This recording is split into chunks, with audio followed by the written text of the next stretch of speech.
Au nom de Jésus. Amen. Voilà, nous pouvons nous asseoir. Que le nom du Seigneur soit glorifié. Le Seigneur est présent dans ce séminaire. Et dès le premier jour, vraiment, je sens sa présence. Et il y a beaucoup de délivrance. Je sais qu'après ce travail, beaucoup vont voir les portes ouvertes.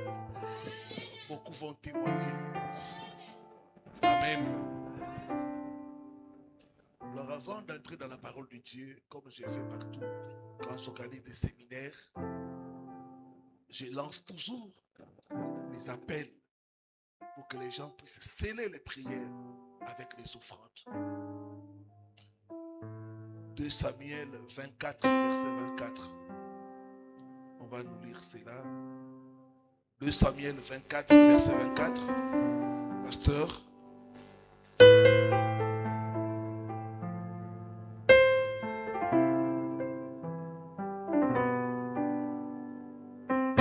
Samuel 24, le verset 24.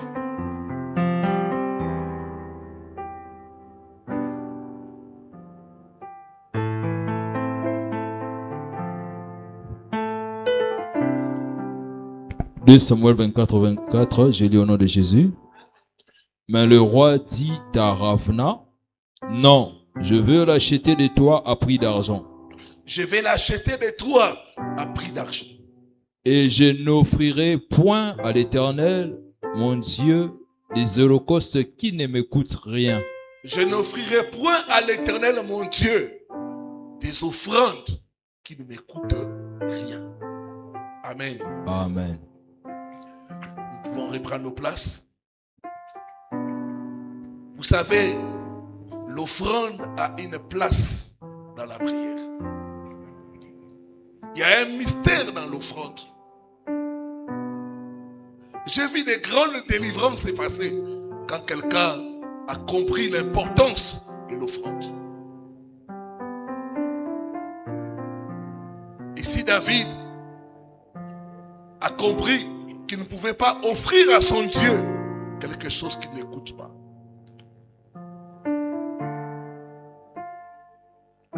Dans la spiritualité, l'offrande scelle la prière, l'offrande déclenche l'intervention divine. Ce qui compte, ce n'est pas le montant que tu donnes, mais c'est le cœur. Quelqu'un peut donner 1 million, mais son cœur n'est pas là. Mais quelqu'un d'autre peut donner 1000 francs. Et Dieu voit que non, ces 1000 francs, c'est un sacrifice. Et ça pousse Dieu à intervenir.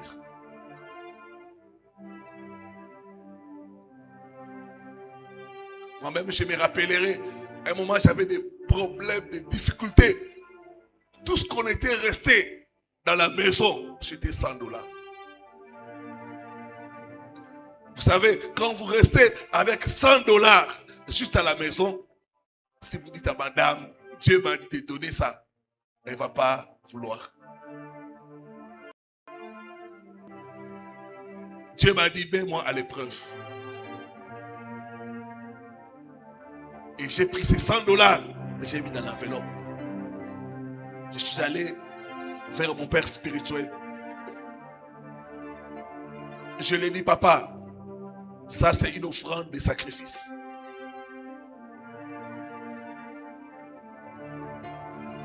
Il a prononcé 2-3 paroles et puis il est parti.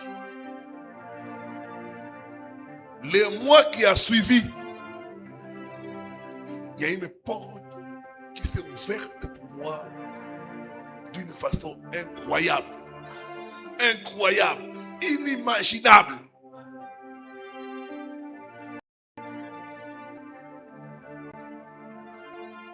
À l'époque, je travaillais quelque part et j'étais à la recherche du mieux. Directement, on m'appelle. Monsieur tel, oui, viens. Je viens, j'ai fait l'interview. Je rentre, on me rappelle encore. Messieurs, amène ton passeport. Demain matin, tu amènes ton passeport. Et le lendemain, j'amène le passeport. On me dit, il y a une formation à Dubaï pour une semaine. L'entreprise va tout payer. Toi seulement, ta présence physique.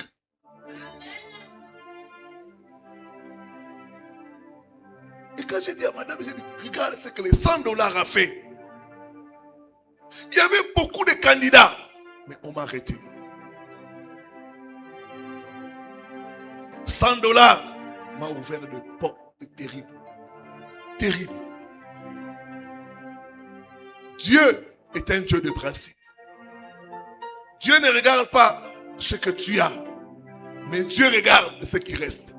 Les sacrifices, c'est quand ce qui reste. La veuve avait donné de tout. Elle n'est restée avec rien. Mais ça a poussé le Seigneur à déclencher les miracles. À la fin, je vais distribuer les enveloppes. Les sacrifices, on va remettre ça les dimanches. Ça peut être 10 000 francs. Ça peut être 5 000 francs. Ça peut être 1 000 francs. Dimanche à la clôture, tu amènes ça. Et tu écris ta requête de prière. Ce que tu aimerais voir dans les 3 mois qui suivent. Moi, j'irai à Kinshasa avec ces enveloppes. À la montagne, je vais prier. Dieu qui m'a appelé dans ce travail, souviens-toi de tes enfants. Ouvre des portes, bénis-les, qu'ils puissent témoigner ta grandeur. Et je lance aussi l'appel pour ceux qui sont loin, qui sont concernés par ces messages de loi de famille. Plus tard dimanche, fais aussi cette offrande. C'est une offrande de rupture pour dire que je vais rompre avec les cycles qui est dans ma famille.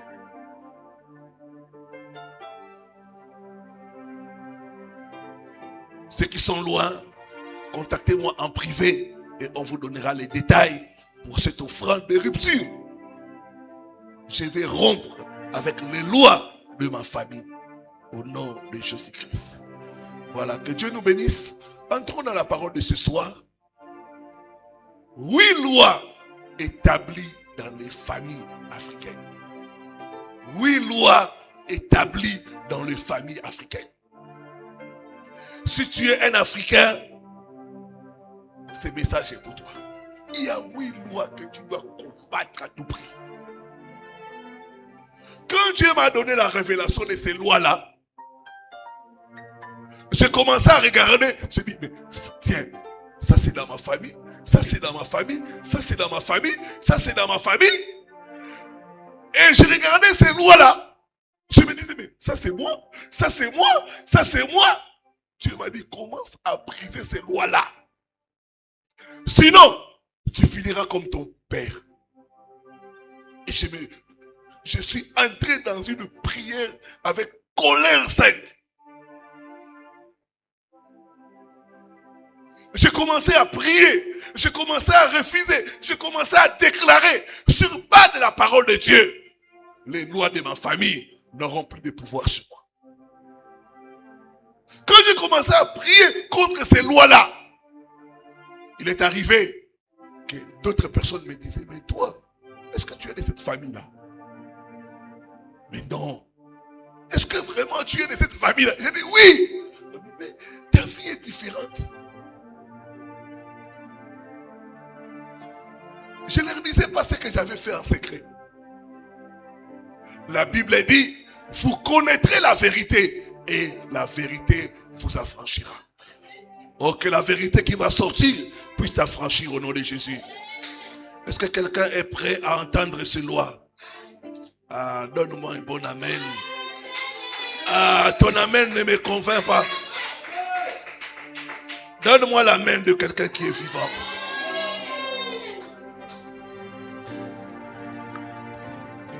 Oui, loi que tout Africain doit briser. Première loi, je vais aller rapidement. La loi de mariage brisé.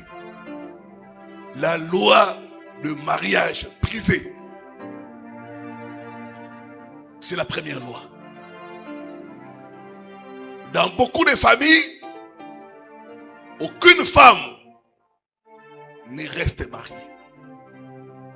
Fiançailles rompues. Divorce répété. Violence conjugale générationnelle. J'ai reçu le cas d'un frère. Quand il m'a appelé, il m'a dit, pasteur, dans mon mariage, ça ne va pas. C'est mon deuxième mariage. Ça ne marche pas. J'ai dit, bon, ok, nous allons prier. On a commencé à prier pour la délivrance du frère. Le Saint-Esprit m'a dit non.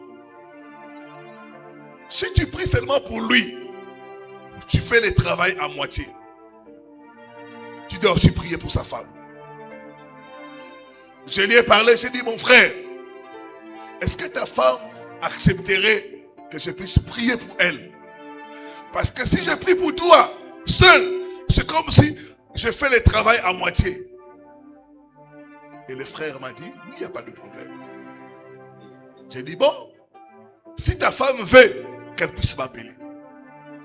Et un bon matin, je vois dans mon téléphone l'appel.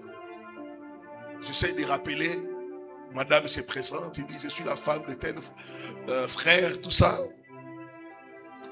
Je dis, oui.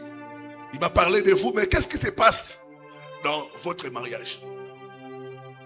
Et la femme a commencé à parler. À parler. À parler. Elle a commencé à pleurer. Il dit, l'homme ne me respecte pas. Il m'injurie.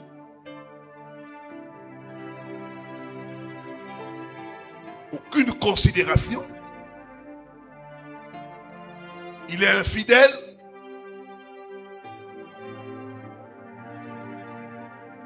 Elle a commencé à beaucoup se plaindre. Et elle a ajouté, un jour, j'ai parlé avec ma belle-mère de ce qui s'est passé dans mon mariage. Et ma belle-mère m'a dit, ma fille, ce que te fait mon fils, c'est la même chose que me faisait son père. La même chose. Il dit, ma fille, ce que te fait mon fils, c'est la même chose que me faisait son père. La loi de mariage brisée. Il y a des familles où on te dit clairement, chez nous, le mariage ne marche pas. C'est une loi qui est établie dans une famille. La loi de mariage brisé. Quand il m'a dit ça, que c'est la même chose que le frère, les pères du frère faisaient à leur mère. J'ai dit non, c'est terrible. Le problème est plus profond. Il y a des belles femmes qui n'arrivent pas à se marier, qui n'arrivent pas à rester dans le mariage à cause d'une loi qui est établie dans la famille. Il y a des femmes qui peuvent bien se comporter. Elles se comportent très bien. Mais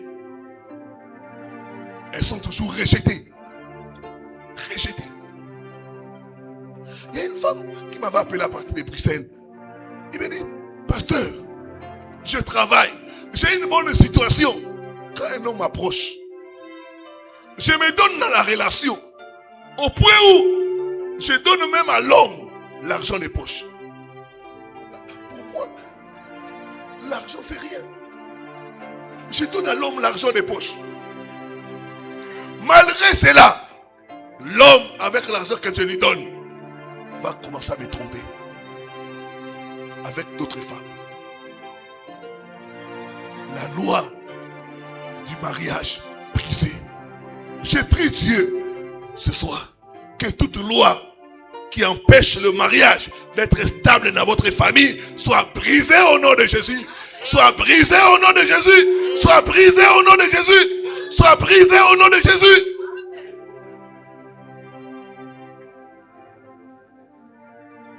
Il y a des familles où le mariage ne marche pas.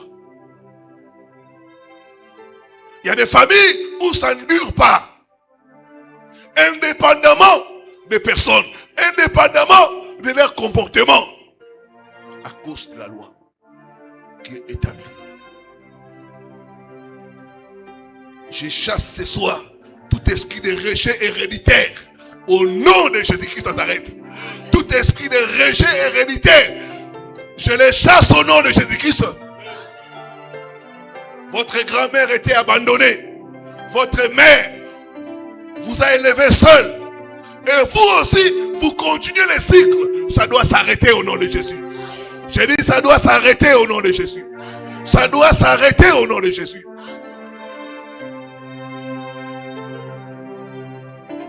La loi de mariage brisée.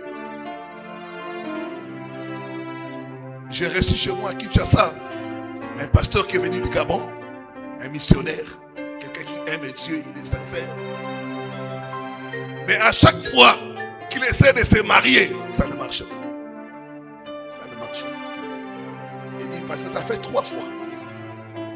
Je prends la fiancée doit me tromper. Soit la fiancée fuit. Soit la fiancée mange mon argent et me fait comme ça. Quand je vais sortir dans la famille, elle dit non, j'ai déjà quelqu'un. Quand on est entré en profondeur, on a compris que dans la famille de l'homme de Dieu, il y avait une loi établie de mariage brisé. J'ai pris par le sang de Jésus toute loi de mariage brisé et annulée au nom de Jésus. Et annulée au nom de Jésus. Et annulée au nom de Jésus.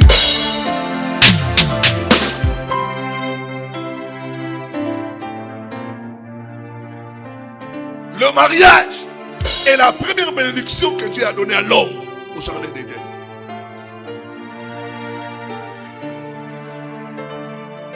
L'ennemi a établi des lois pour briser le mariage et disperser les enfants.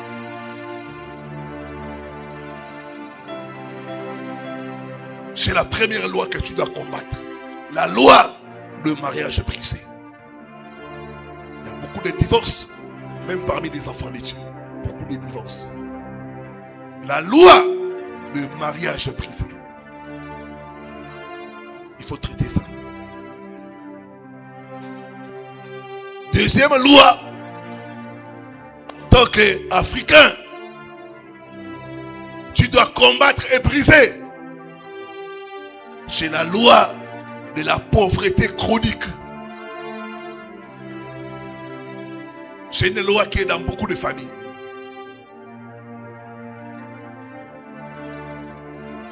Les gens travaillent, mais rien ne reste. Les salaires sont absorbés par des urgences.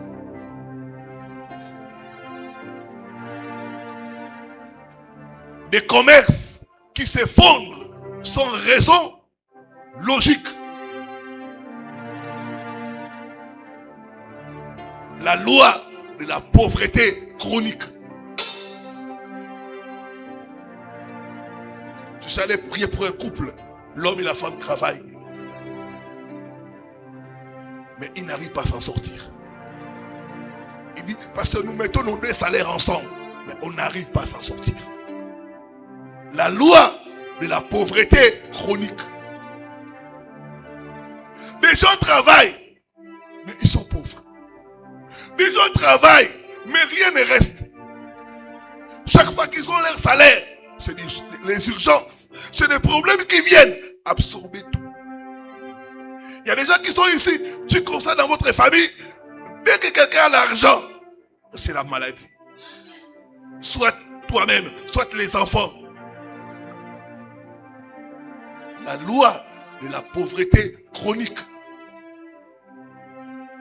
comme quelque chose qui dit que l'argent ne doit pas rester. Il y a comme quelque chose qui vient chasser l'argent. Cette loi, ce soir, est brisée au nom de Jésus. Est brisée au nom de Jésus. Est brisée au nom de Jésus.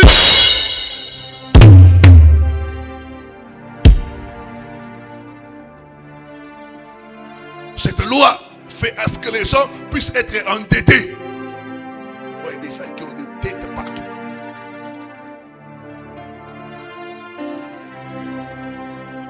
La loi de la pauvreté chronique fera à ce qu'il y a des gens, quand tu les vois, la personne a l'apparence que tout va bien. Mais dès qu'il commence à te parler, tu comprends que ça ne va pas. Ça ne va pas. Financièrement, ça ne va pas.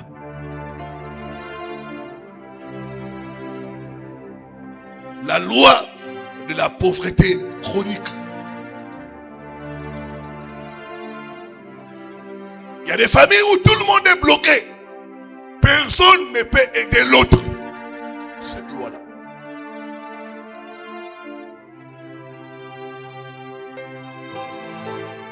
Pourquoi? Parce qu'il y a un hôtel qui parle. Il y a un hôtel qui parle.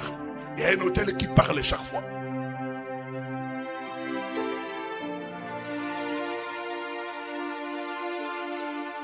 Tout hôtel qui parle contre ta richesse, contre ta stabilité financière, est brisé au nom de Jésus.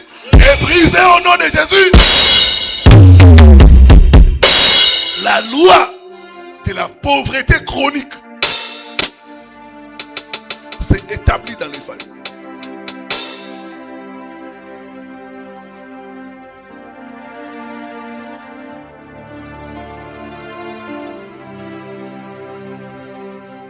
Cette loi-là est brisée au nom de Jésus. Est brisée au nom de Jésus. Il y a des gens ce soir qui se battent, qui se cherchent. J'ai rencontré des gens en Europe qui avaient fait 20 ans, 30 ans, ils n'ont rien. Et ils m'ont dit, pasteur, on ne peut pas retourner. Nous préférons mourir ici que de rentrer encore en Afrique. La loi ne regarde pas là où tu te trouves. Tu peux voyager et la loi continue à agir parce que tu as les sons. La loi de la pauvreté chronique. Gédéon a dit, ma famille est la plus pauvre à Manassé. Ma famille est la plus pauvre à Manassé. Donc il y avait un hôtel qui absorbait, qui avalait la richesse de la famille. Tout hôtel qui absorbe ta richesse, qui absorbe tes efforts, est renversé, brûlé par le feu au nom de Jésus.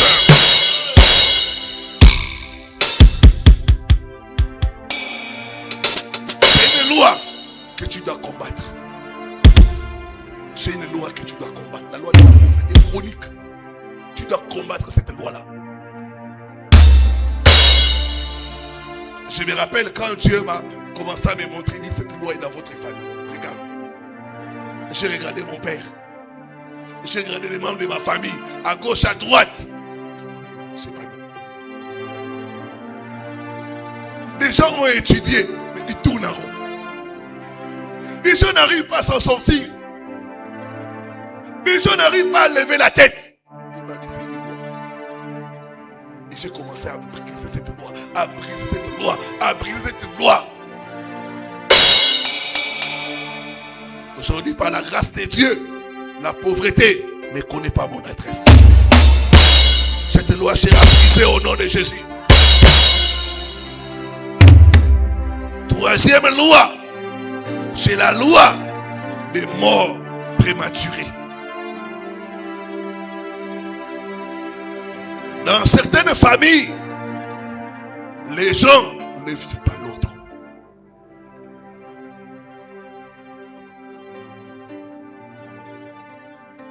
Les gens ne dépassent pas un certain âge. Il y a des familles où la limite, c'est 45 ans. D'autres, c'est 50 ans. Il y a des familles où les hommes ne vieillissent pas. Ils meurent. Vous entrez dans la famille, vous trouvez des veuves. La famille est remplie seulement de veuves. C'est la loi de mort prématurée.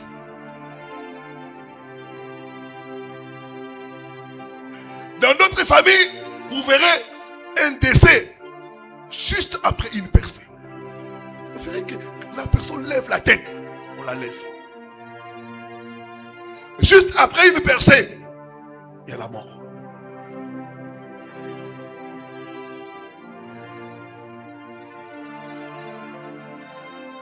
Il y a une famille d'un frère qui prie dans notre église.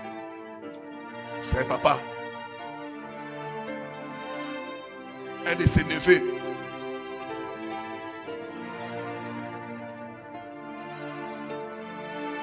a eu la grâce. Les portes se sont ouvertes et le jeune homme s'est retrouvé en train de jouer aux États-Unis dans NBA. C'est une ligue de basket où il y a beaucoup d'argent.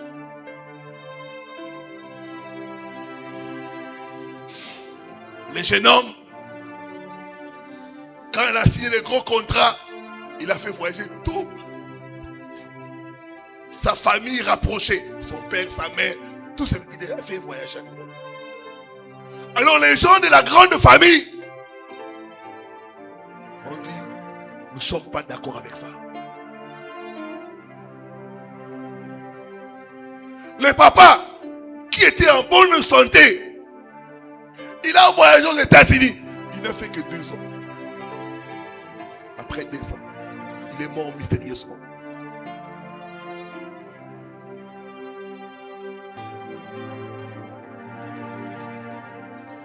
On l'a éliminé. La loi de la mort prématurée. Cette loi-là est brisée au nom de Jésus. Est brisée au nom de Jésus. Est brisée au nom de Jésus. Tout décès après une percée est brisé au nom de Jésus. Des maladies soudaines. Quelqu'un qui était bien affaissé est parti. Crise. La loi de mort prématurée. Et souvent, ce sont des sacrifices. Cette loi agit à cause des sacrifices. L'autel demande le sang.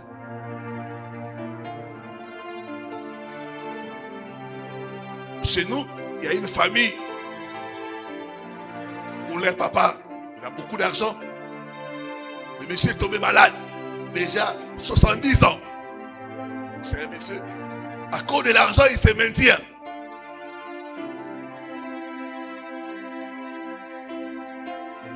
Il appelle un de ses cousins au village.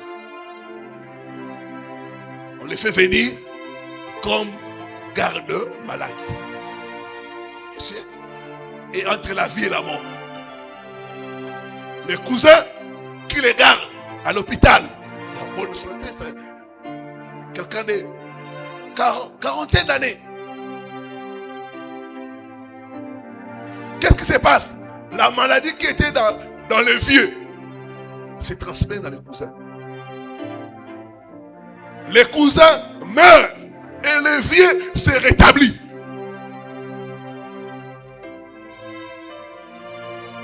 Vous le voyez toujours fort. La loi de mort prématurée.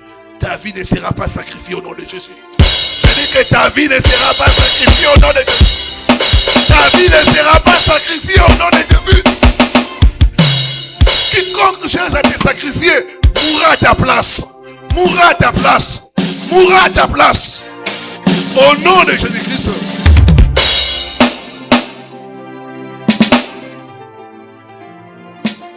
La loi des morts prématurés. Ça agit. Il y a des familles où chaque année, quelqu'un doit mourir. Chaque année, quelqu'un doit mourir. Dans cette famille-là, il ne faut qu'enterrer. Enterrer, enterrer. Mais il y a une loi. Il faut briser la loi.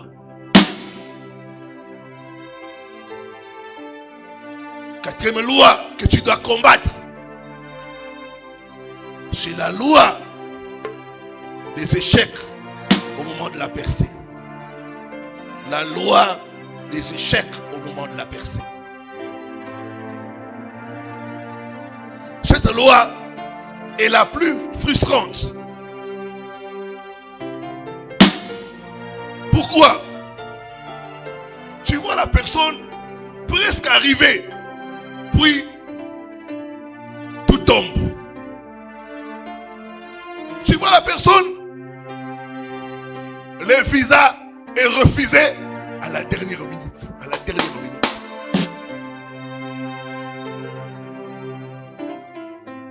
Mariage brisé à la veille. J'ai reçu une soeur et ils avaient déjà fait les invitations de mariage.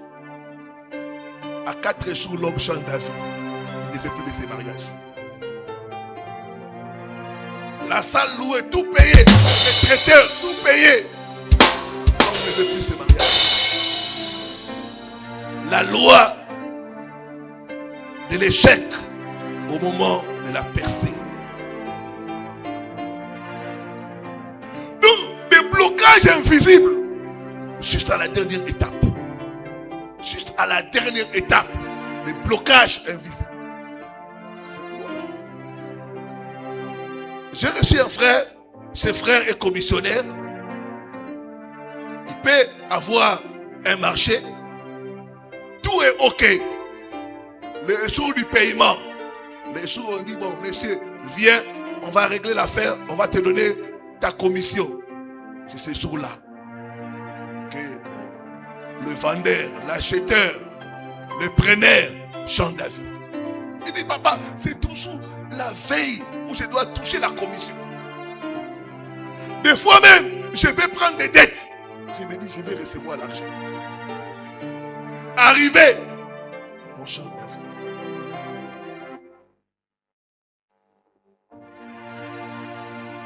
Jésus qui s'est retrouvé endetté. Et le monsieur devait se promener la nuit. Tu vois, 20 heures, c'est là où il sort. Parce que dans la journée, il a beaucoup de dettes des gens. Cette loi crée des blocages invisibles et brisée au nom de Jésus. Et brisée au nom de Jésus. Et brisée au nom de Jésus. Et brisée au nom de Jésus.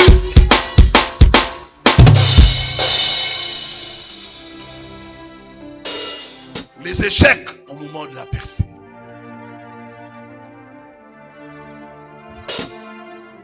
J'ai reçu le cas d'un frère. Il a tenté à 5 reprises d'entrer en Europe. Il est toujours refoulé à l'aéroport.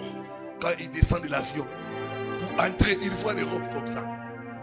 Pour entrer, l'immigration, on l'intercepte. On les met quelque part. On attend un avion. Et il est embarqué pour le retour au pays.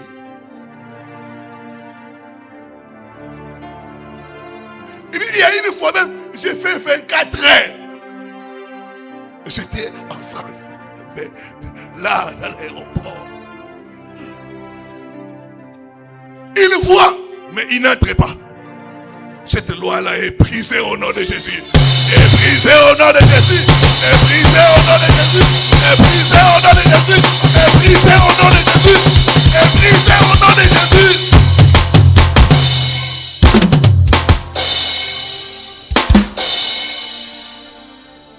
C'est ainsi que vous verrez certaines personnes parler. J'étais presque engagé. Presque. J'étais presque arrivé. J'avais presque réussi. Il me manquait seulement un point, pasteur. Un point. Un point.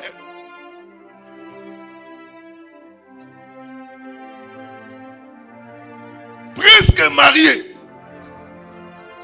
Mais au dernier moment, c'est une loi. La loi est dure, mais c'est la loi. Tu dois combattre cette loi-là. Cinquième loi. La loi des maladies héréditaires.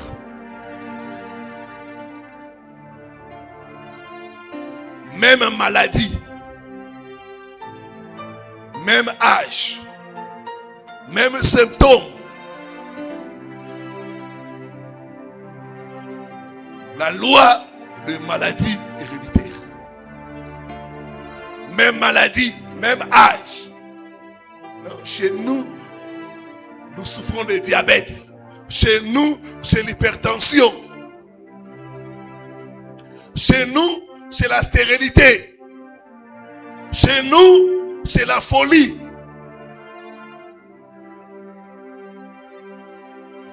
Chez nous, c'est les fausses couches. Le cycle est brisé au nom de Jésus. Le cycle est brisé au nom de Jésus. Le cycle est brisé au nom de Jésus. Le cycle est brisé au nom de Jésus.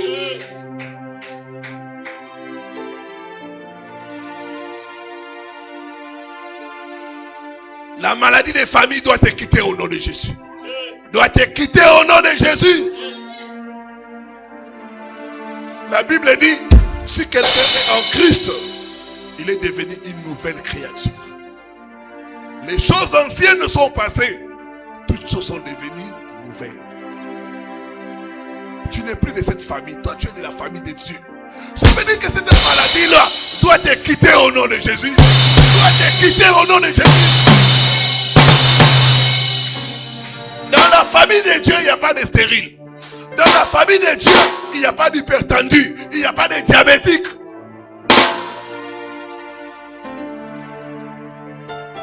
Dis après moi, je rejette la loi des maladies héréditaires agissant dans mon sang. Au nom de Jésus-Christ.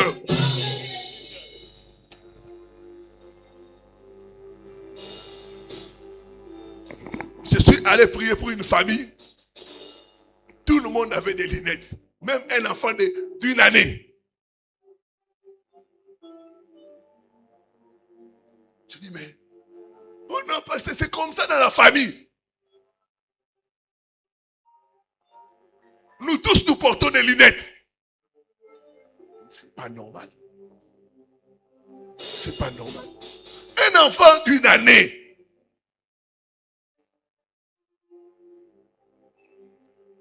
J'ordonne à toute maladie héréditaire de te quitter au nom de Jésus. De te quitter au nom de Jésus. De te quitter au nom de Jésus. C'est une loi que tu dois combattre. Sixième, c'est la loi du célibat prolongé. La loi du célibat prolongé. Belle, intelligente, responsable, mais toujours seule. Jamais choisie.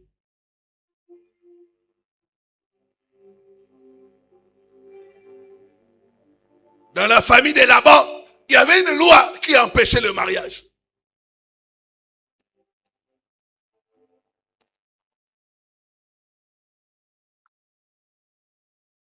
Il y a certaines familles, à cause des alliances avec les esprits des eaux, les femmes sont célibataires.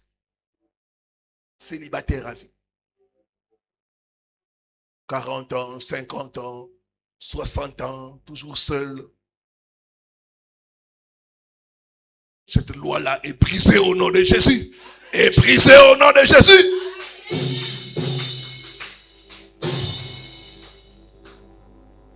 La loi du célibat prolongé.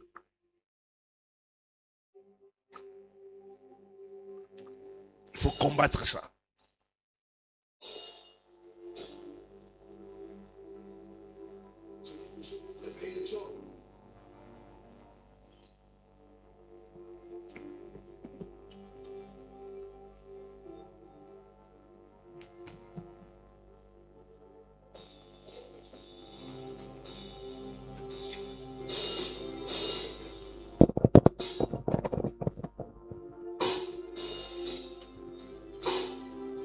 Gloire au Seigneur. La loi du célibat prolongé. 7e loi que tu dois combattre, c'est la loi des additions. Les additions sont des choses qui lient les gens. Addiction, addiction.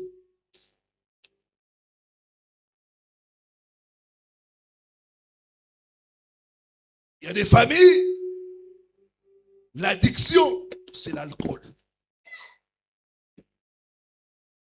L'alcool indigène, les lotoko. Les hommes, c'est comme ça. Dans notre famille, c'est comme ça. Chez nous, les hommes sont comme ça. C'est un cycle. L'alcool, la violence. Il y a des familles où les hommes sont violents. Ils tapent toujours